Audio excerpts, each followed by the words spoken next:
plus 2 cycle addition. So 4 things coming together and 2 things coming together to make a 6-membered ring. So this was kind of a cool example of how to do that. So if you use the R, you make this. If you use the S, then you flip the stereochemistry of these. That would be down, that would be up, that would be down. Just by switching the chirality of this particular catalyst.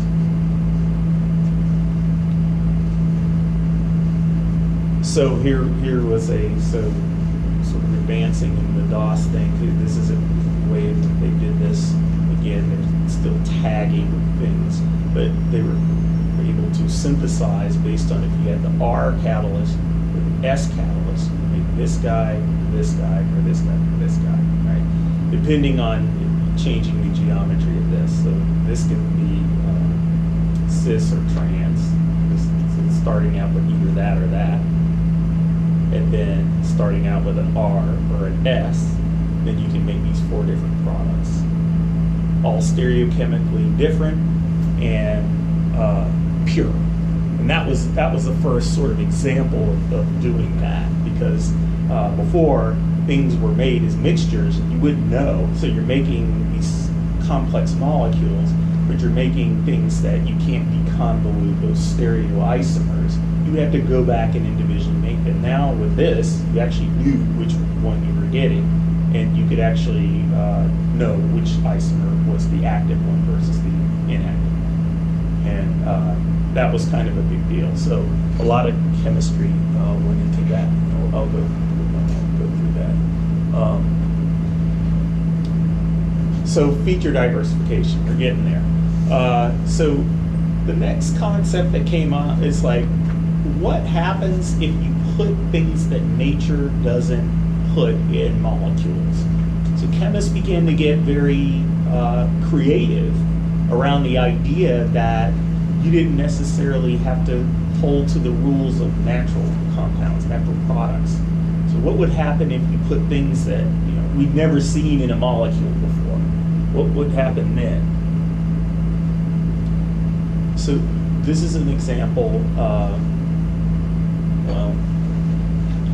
I'll go to this one. Go to this one. This is an example of a chemist, Annalisa Franz. Again, now it's 2007, so doing lots of different chemistry.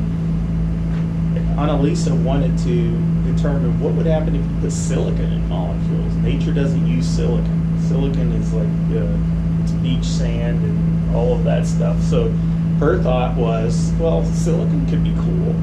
Why do you put those in molecules? So she came up with a clever way of taking this reaction with this silicon reagent and this catalyst to make these group of molecules here, which she put in a lot of different screens. And what she found is she did about 30 screens. What she found is she screened, I don't know, about 30 things. You can see them here. This is the assay experiment axis. And this is the Z-score, so this is the hit rate. And she found a high degree of specificity for these molecules, depending on. So she determined that yes, silyl reagents or silyl-containing organic compounds can possess activity. So that addressed the question of whether or not you can include weird things that we've never seen before in a molecule. You're looking. No, I'm just I'm just thinking, okay, maybe there's no practical advantage of it, unless like stability or. Well, I think the idea is that does the silyl group do something different than a carboxylate or an amide bond or that was her hypothesis, and she developed this chemistry. Yes. Did they do any like toxicity studies? So did they go and look how it reacted in like animal cells? Does it kill us too? No. This was, I hate to say this, the whole point of this study was to get a publication in this journal here, which, was not, which I think is a good point that you brought up. if you're trying to test a new concept, usually you're trying to show a very dramatic result, get something published, and then walk away with your postdoc or your graduate, right? And then there's nobody left to follow up on that really cool result to do all of those other studies that you're talking about. So, and it would be beautiful if we were required to do that, but I think this falls into one of the categories of this is my postdoc, I'm done, and I'm gone, and no one backfilled the Jen knows very well talking about. Papers didn't say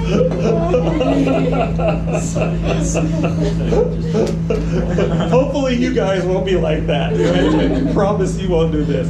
But anyway, I think it was a great study, but yeah, of course it could have gone many, many different directions. Again, I don't think, look at these compounds, they're very lipophilic. I don't think that we would have wanted to follow up on, would these compounds be drug-like? I think we would argue whether that would be the case or not. But yes, they did do these experiments. They found that they did have activity. And the idea was that they were able to show that yes, this one has activity and this one doesn't, so it's specific, right? Move on, right? So, okay.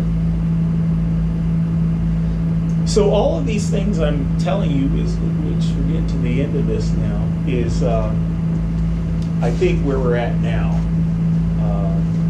And I think that there was a really, so if you look at all the complexity generating things, stereochemistry, feature diversification, all of that kind of came together at the last phase of this, what we call the build, couple, pair phase. And I think this was very important because I think we were learning a lot of things about, well, if you make 2 million things and you can't deconvolute whatever it is, what's the point of making 2 million things, right? And you can make 20 different stereo centers, but you can't like do SAR after that. What's the point of that? So I think what you'll see here is that this phase really came to where diversity-oriented synthesis is as a field now, and certainly the way that in my group we're practicing it today. Okay, a couple things happened before we learned it. We didn't,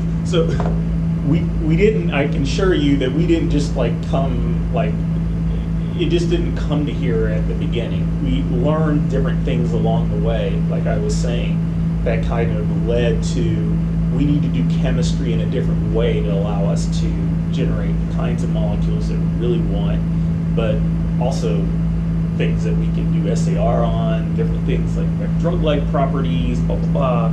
So a couple of lessons came before we got to that point. And this is the first one. So again, this is the 3-component reaction. So you mix these things together, you get this. You react that thing with this, you get this, and you can do lots of different things. So depending on, so this is a very versatile molecule. The point it has